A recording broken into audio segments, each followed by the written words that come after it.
Yet, Esme will soon learn that Spencer Cassidy has a trove of evidence against Esme. Esme will find a way to destroy it.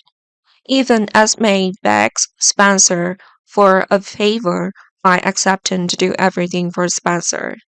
Said to accept to do everything, but Spencer will not be able to smoothly gain custody of Ace Cassidy. Most recently, Gina Robinson went to Laura Cullen's house and Gina had a conversation with Spencer.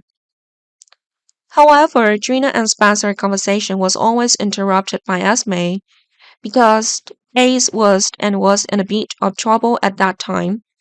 Gina realized that Spencer didn't care too much about what Gina was saying.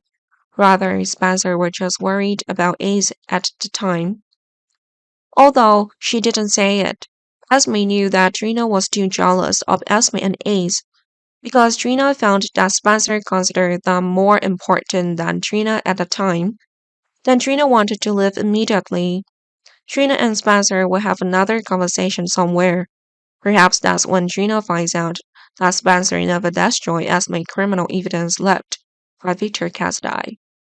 Trina will blame Spencer for cheating on Trina, but Spencer will explain that she doesn't want Trina to get too involved in this case.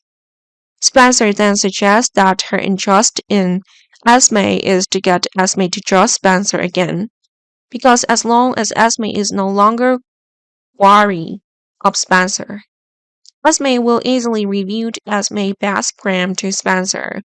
But Spencer and Trina didn't know that Esme had overheard that conversation, that Esme had appeared at the door and snooped on this conversation ever since.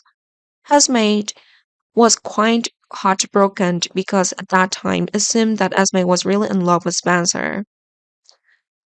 Esme does not know and does not remember what her past has caused many people to want to defeat Esme. But now Esme is trying to be a good person, but a teenager of her age have never believed in Esme change. After such a big hit, Esme would find some place deserted and scream loudly in tears. Also, thanks to this hit, Esme was able to recall all the best. Things that Esme had tried to recall before but failed. Esme realizes that her dirty past will never be erased, and no matter how much Esme tried to change, Esme is still seen as a cruel and ruthless person. In the end, Esme continued to pretend to have amnesia and act normal in front of Spencer and Trina. Unbeknownst to them, Esme is plotting another plot to get rid of them. Esme's ruthless nature is back, and Esme wants to manipulate Spencer. Esme will have a powerful assistant, Portia Robinson, when Esme agrees to break the love relationship of Spencer and Trina. If, in the end, Esme's plot is revealed, Esme will use the most desperate method. Esme will willingly kneel at Spencer's feet to beg Spencer to destroy the evidence and forgive Esme. Esme also has a son, and Esme does not want to be separated from him for months, years, or forever.